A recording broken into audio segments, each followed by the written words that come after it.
Préparez-vous à une révélation choc qui va vous captiver du début à la fin.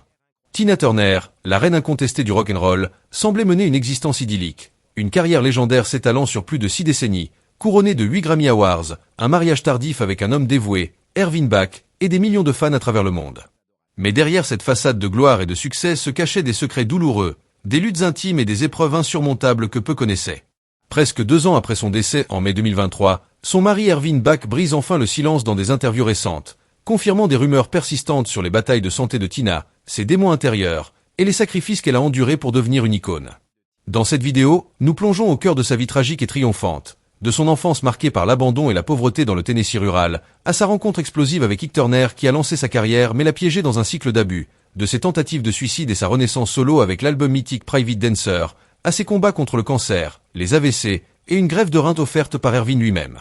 Découvrez des anecdotes inédites, des détails sur sa conversion au bouddhisme qui l'a sauvé, son renoncement à la citoyenneté américaine pour une vie paisible en Suisse, et les tragédies familiales comme le suicide de son fils. Cette histoire n'est pas seulement celle d'une superstar, mais d'une femme résiliente qui a transformé la douleur en force. Vous serez ému, inspiré, et choqué par les révélations d'Ervin sur les dernières années de Tina, une vie bien plus complexe et héroïque que ce que les projecteurs ont montré. Ne ratez rien de cette plongée exclusive dans l'héritage de Tina Turner. Et si vous adorez les récits de vie inspirantes qui touchent l'âme, abonnez-vous tout de suite à Expérience de vie pour plus d'histoires captivantes, et mettez un gros like pour nous encourager. Votre soutien nous permet de continuer à explorer les destins extraordinaires qui changent le monde. Allons-y.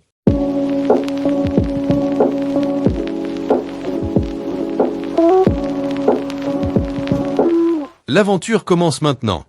Bonjour à tous et bienvenue sur Expérience de vie, la chaîne où nous explorons les parcours humains les plus fascinants, ceux qui nous rappellent que derrière chaque légende se cache une histoire de lutte, de résilience et de triomphe inattendu. Aujourd'hui, nous nous penchons sur l'une des figures les plus emblématiques de la musique mondiale, Tina Turner. À première vue, sa vie ressemblait à un conte de fées moderne, une carrière étincelante qui a traversé des décennies, récompensée par pas moins de 8 Grammy Awards, un mariage serein avec un homme attentionné dans ses dernières années, et une armée de fans dévoués qui l'ont idolâtré jusqu'à son dernier souffle. Mais comme souvent, la réalité est bien plus nuancée, plus sombre, et infiniment plus tragique que ce que les projecteurs et les scènes illuminées laissaient entrevoir. Tina Turner cachait des secrets profonds, des blessures intimes qui l'ont marquée à vie. Et maintenant, presque 2 ans après son décès survenu le 24 mai 2023, son mari, Ervin Bach, se confie enfin dans des interviews récentes, confirmant des rumeurs qui circulaient depuis des années sur les luttes acharnées de Tina dans les dernières décennies de sa vie. Ces confessions, souvent émouvantes et choquantes, révèlent une femme qui a combattu non seulement pour sa gloire, mais pour sa survie même. Préparez-vous à une narration détaillée, enrichie d'anecdotes inédites, de faits historiques et de réflexions profondes sur une vie qui défie l'imagination. Nous allons retracer son parcours pas à pas, en étendant chaque chapitre pour vous immerger pleinement dans son univers, tout en intégrant les révélations d'Ervin qui apportent une lumière nouvelle sur ses épreuves finales. Commençons par les racines, car pour comprendre Tina Turner, il faut remonter à ses origines modestes et tumultueuses. Tina n'est pas née sous ce nom iconique qui évoque la puissance et l'énergie brute. Son vrai nom était Anna Mae Bullock, et elle vit le jour le 26 novembre 1939 dans la petite ville de Nutbush, dans le Tennessee, un coin rural et isolé des États-Unis où la vie était rythmée par le travail des champs et les rigueurs de la pauvreté. Ses parents, Floyd et Zelma Bullock, étaient des métayers, ces travailleurs agricoles qui cultivaient la terre pour d'autres, souvent dans des conditions précaires. Dès son plus jeune âge, la petite Anna Mae, qui deviendrait Tina, passait ses journées à cueillir du coton aux côtés de sa famille, les mains écorchées par les épines, sous un soleil impitoyable. C'était une enfance marquée par le labeur physique, mais aussi par une certaine innocence rurale, où la musique gospel des églises baptistes locales offrait un rare échappatoire. Imaginez une fillette aux cheveux noirs et au regard vif, chantant déjà avec une voix qui semblait trop grande pour son corps frêle, dans les chorales de l'église locale. Ses premières notes posaient les bases d'une carrière qui allait révolutionner le rock et le R&B. Mais la Seconde Guerre mondiale, qui éclata en 1939, l'année même de sa naissance, vint bouleverser ce fragile équilibre. Les États-Unis entrèrent en guerre en 1941, et avec eux, une mobilisation économique massive. Les parents de Tina, cherchant à améliorer leur sort, trouvèrent des emplois dans une usine de défense à Knoxville, Tennessee, où l'on produisait des munitions et du matériel pour l'effort de guerre. C'était une opportunité rare pour une famille afro-américaine dans le sud ségrégationniste, mais elle vint avec un prix douloureux. Ils durent laisser leurs 3 filles, Tina, sa sœur aînée Aline et sa demi-sœur Evelyn derrière eux. Tina, alors âgée de seulement 3 ans, fut envoyée vivre chez ses grands-parents paternels, des gens pieux et stricts, adeptes d'une religion baptiste rigoureuse qui imposait des règles austères. Pas de danse, pas de musique profane, seulement la prière et le travail.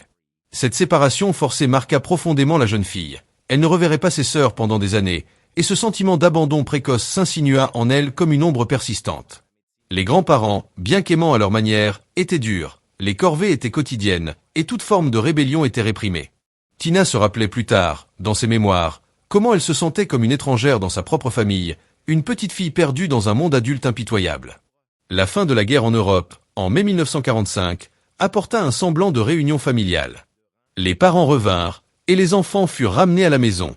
Mais la paix mondiale ne signifiait pas la paix domestique. La famille Bullock était rongée par des tensions internes. Floyd, le père, était un homme colérique et violent, souvent absent, tandis que Zelma luttait contre la dépression et les frustrations d'une vie confinée. Tina, maintenant âgée de 6 ans, observait ces dynamiques avec une sensibilité accrue, apprenant tôt que l'amour familial pouvait être fragile. Pourtant, c'est durant ces années qu'elle découvrit vraiment la musique comme refuge. À l'église, sa voix se distinguait déjà. Elle chantait des hymnes avec une ferveur qui attirait les regards. Mais l'expérience la plus traumatisante de son enfance était encore à venir, et elle allait forger son caractère d'une manière indélébile. À l'âge de 11 ans, en 1950, Tina vécut un abandon qui l'a hanté toute sa vie. Sa mère, Zelma, excédée par les abus verbaux et physiques de son mari, décida de fuir. Sans un mot d'adieu, elle partit pour Saint-Louis, Missouri, laissant derrière elle ses filles et un mari destructeur. Pour Tina, ce fut un choc abyssal. Elle se sentit rejetée, non désirée, comme si elle n'était pas assez importante pour que sa mère reste. « Je me suis sentie abandonnée, comme si je n'étais rien », confia-t-elle des années plus tard dans une interview. Cet événement planta les graines d'une insécurité profonde qui influencerait ses relations futures, la rendant vulnérable aux manipulations affectives. Le père, Floyd, tenta de recoller les morceaux, mais 2 ans plus tard, en 1952, il se remaria avec une femme qui ne voulait pas des enfants d'un précédent mariage. Ainsi, Tina et ses sœurs furent à nouveau déracinées, envoyées vivre chez leur grand-mère maternelle à Brownsville, Tennessee. C'était un environnement plus tolérant, où Tina put enfin explorer sa personnalité. À 13 ans, elle avait déjà développé une indépendance farouche. Abandonnée par sa mère puis par son père, elle apprit à ne compter que sur elle-même. Elle commença à travailler comme domestique pour une famille aisée locale, nettoyant des maisons et s'occupant d'enfants, tout en poursuivant ses études au lycée Carver High School, une école ségrégée pour les Noirs. L'adolescence de Tina fut marquée par une série de tragédies qui auraient brisé bien des âmes moins résilientes. À 15 ans, en 1954, elle subit un deuil dévastateur. Sa demi-sœur Evelyn et 2 cousins périrent dans un accident de voiture effroyable. L'impact fut tel que Tina, encore une enfant, dut affronter la mort de près, ce qui approfondit son sentiment de perte perpétuelle. Puis, à 16 ans, en 1955, sa grand-mère décéda, laissant Tina sans ancrage familial stable. Aux funérailles, elle rencontra par hasard sa mère, Zelma, qui avait refait sa vie à Saint-Louis. Contre toute attente, Zelma proposa à Tina et à sa sœur Aline de venir vivre avec elle en ville. Sans autres options, isolée, sans tuteur, Tina accepta. Ce fut un tournant majeur. Quitter la campagne du Tennessee pour l'effervescence urbaine de Saint-Louis, une ville bouillonnante de jazz, de blues et de rhythm and blues naissants. Saint-Louis, dans les années 1950, était un hub musical, avec des clubs comme le Club Manhattan ou le Club Riviera où se produisaient des artistes émergents. Tina, maintenant au lycée Sumner High School, commença à fréquenter ces lieux avec sa sœur, absorbant l'énergie des nuits animées. C'est là, en 1957, qu'un destin musical se scella. Une soirée au Club Manhattan changea tout. Tina, âgée de 17 ans, assista à une performance d'Ike Turner et son groupe, les Kings of Rhythm. Ike, un musicien charismatique et talentueux, jouait de la guitare avec une virtuosité qui captivait la foule. Tina fut hypnotisée. Elle voulait chanter avec eux. Le groupe n'avait pas de chanteuse féminine, et Ike ignora initialement ses demandes insistantes. Mais Tina, avec son tempérament tenace, ne lâcha pas. Lors d'une pause, elle s'empara du micro derrière la batterie et interpréta une ballade blues de B.B. King, You Know We Love You. Sa voix, puissante, rauque et émotive, électrisa l'assistance. Ike, impressionné, l'invita à chanter plus. Elle domina la scène le reste de la soirée, et bientôt, elle intégra le groupe comme choriste occasionnelle. À 18 ans, en 1958, Tina avait déjà traversé des épreuves qui l'avaient endurcie, et sa percée musicale était imminente. Mais cette rencontre avec Ike n'était pas seulement professionnelle. Elle marquerait le début d'une relation toxique qui la propulserait vers la gloire tout en la plongeant dans l'enfer. Au début, Tina et Ike n'étaient pas romantiques. Tina sortit d'abord avec Raymond Hill, le saxophoniste des Kings of Rhythm, tandis que sa sœur Aline fréquentait le batteur. Cette idylle juvénile mena à une complication majeure. Encore au lycée, Tina tomba enceinte à 18 ans. Quand elle l'annonça à sa mère, Elma réagit avec fureur, la chassant de la maison pour la seconde fois. Rejetée à nouveau, Tina emménagea avec Il, qui vivait chez Ike. En juillet 1958, elle donna naissance à son premier fils, Craig Raymond Turner. Mais Il, irresponsable, l'abandonna bientôt pour retourner dans sa ville natale, laissant Tina mère célibataire à 19 ans. Sans soutien familial, elle se tourna vers la musique pour survivre. Ike, voyant son potentiel, lui donna des leçons de chant et l'intégra pleinement au groupe. En 1959, Tina enregistra sa première chanson, Box Top, sous le nom de Little Anne, partageant les crédits avec un chanteur masculin. C'était modeste, mais un pas vers la reconnaissance. Puis vint le moment pivotal en 1960. Ike avait écrit A Fool in Love pour une chanteuse nommée Arla Cité, mais celle-ci ne se présenta pas en studio. Tina, présente comme choriste, convainquit Ike de la laisser chanter. À contre-cœur, il accepta, pensant remplacer sa voix plus tard. Mais sa performance fut si explosive, une voix brute, chargée d'émotions qu'Ike envoya la démo à Sur Record, un label R&B de New York. Le président, Juggy Murray, fut conquis et acheta les droits pour 25 000 $, une somme énorme à l'époque. Il insista pour que Tina soit la vedette, et Ike, flairant l'opportunité, la rebaptisa Tina Turner, un nom inspiré de Shena, Queen of the Jungle, pour évoquer la force sauvage. Le single grimpa au top des charts R&B, atteignant la 2e place, et marqua le début de leur duo iconique. Mais Ike, possessif, déposa la marque Tina Turner, s'assurant que si elle partait, il pourrait la remplacer.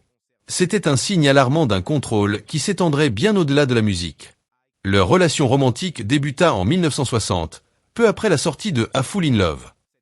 Lors d'une fête, Tina chercha refuge dans la chambre d'Ike pour échapper aux avances d'un autre musicien, et leur amitié évolua en romance. Mais Ike était déjà marié de facto à une autre femme, et son infidélité chronique devint vite évidente. Tina, naïve et amoureuse, ignora les signaux d'alarme. Le groupe fut rebaptisé Ike et Tina Turner Revue, et ils entamèrent des tournées épuisantes à travers les USA. Tina, avec son énergie scénique électrique, dansait et chantait avec une intensité qui captivait, accompagnée des Ikettes, ses choristes danseuses. Ike dirigeait depuis l'arrière, à la guitare. Leur show brisait les barrières raciales. Dans le sud ségrégué, ils attiraient des publics mixtes, fusionnant Motown, rock et soul. En 1960, Tina donna naissance à leur fils Ronnie, son 2e enfant. La famille s'installa à Los Angeles, où Ronnie rejoignit Craig et les 2 fils d'Ike d'une précédente relation. Mais équilibrer famille et tournée était un cauchemar. Ike, obsédé par le succès, ignorait les plaintes de Tina. Tina adopta les perruques dès le début, non par vanité, mais pour masquer ses insécurités. Elle se sentait pas assez jolie, avec une voix trop masculine. Pour compenser, elle optait pour des perruques extravagantes, du maquillage lourd et des robes flamboyantes, changeant de tenue plusieurs fois par show. Cela devint sa signature, la distinguant des chanteuses statiques comme Diana Ross. En 1962, ils se marièrent à Tijuana, Mexique, une cérémonie sordide, suivie d'une visite dans un bordel organisé par Ike, une humiliation que Tina garda secrète des décennies. Derrière les hits comme River Deep Mountain High, produit par Phil Spector en 1966, la violence s'installa. Ike, bipolaire non diagnostiqué et accro à la cocaïne, battait Tina régulièrement. Le premier incident majeur, quand elle refusa de changer son nom ou de tourner plus, il la frappa avec un étireur de chaussures. Elle montait sur scène avec des bleus, des lèvres tuméfiées, maquillant ses blessures. La toxicité culmina en 1968. Tina tenta un suicide par overdose de Valium, hospitalisée pendant des jours. Survivante, elle gagna en clarté, mais resta piégée. Leur plus grand succès vint en 1971 avec Prue Marie, une reprise de Creedence Clearwater Revival qui atteignit la 4e place des charts, leur valant un Grammy. Ils ouvraient pour les Rolling Stones, Tina devenant une star. Pourtant, en coulisses, l'enfer persistait. En 1976, lors d'une tournée, une dispute violente à Dallas fut la goutte d'eau. Battue dans une limousine, Tina s'enfuit avec 36 cents et une carte de crédit, se réfugiant chez un ami. Elle demanda le divorce, ne réclamant que son nom. Le divorce fut finalisé en 1978. Tina partit avec rien, élevant 4 fils, Craig, Ronnie et les 2 Dick qu'elle adopta, sur des bons alimentaires, sous la menace de fans Dick qui tiraient sur sa maison. Ervin Bach, dans des interviews récentes comme celle de 2025 où il brise le silence, révèle comment ces années post-divorce furent cruciales pour Tina. Elle a tout reconstruit de zéro, avec une force incroyable, dit-il, confirmant les rumeurs de sa vulnérabilité émotionnelle. Tina se tourna vers le bouddhisme en 1973, introduite par un ami. Chantant des mantras jusqu'à 4 heures par jour, elle trouva la paix. Elle rencontra le Dalai Lama en 2004. Dans les années 70 à 80, elle lutta. Perçue comme une has-been, elle jouait dans des cabarets. En 1979, elle tourna en Afrique du Sud sous apartheid, ignorant les sanctions, une décision qu'elle regretta, se disant naïve. Le comeback vint en 1984 avec Private Dancer, enregistré en 14 jours au Royaume-Uni. Hits comme What Has Love Got to Do With It, Grammy pour Record of the Year, la propulsèrent. Elle vendit 20 millions d'albums, devint la première femme noire sur MTV. En 1985, au Live Aid, elle performa avec Mick Jagger, qui arracha sa jupe, un moment iconique. Malgré le succès, les insécurités persistaient. Je me vois comme un poney, pas une déesse, disait-elle. En 1991, intronisée au Rock Hall avec Ike, elle boycotta, puis solo en 2021. Elle arrêta les tournées en 2009, fatiguée. Rencontrée en 1985 à l'aéroport de Heathrow, Ervin Bach, Kadremi, devint son partenaire. Ils se marièrent en 2013 après 27 ans. 3 semaines après, Tina subit un AVC, apprenant à remarcher. En 2016, cancer intestinal, optant pour l'homéopathie, complications menèrent à une insuffisance rénale. Ervin donna un rein en 2017, un acte d'amour pur, confie-t-il en 2025, confirmant les rumeurs de ses souffrances. Tina envisagea le suicide assisté en Suisse, mais la greffe sauva tout. En 2013, elle renonça à la citoyenneté US pour la Suisse, vivant à Küsnacht près de Zurich.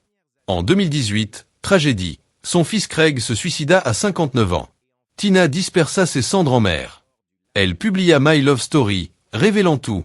Tina mourut en 2023 à 83 ans, d'une insuffisance rénale chronique. Ervin, dans ses confessions, révèle, elle luttait en silence, mais sa résilience était surhumaine. Sa vie paisible en Suisse, avec une pancarte « Ne sonnez pas avant midi », symbolisait sa paix finale. Tina Turner, tu étais simplement la meilleure. Repose en paix. Quel est votre souvenir préféré d'elle? Commentez ci-dessous et abonnez-vous à Expérience de vie pour plus d'histoires inspirantes. À bientôt.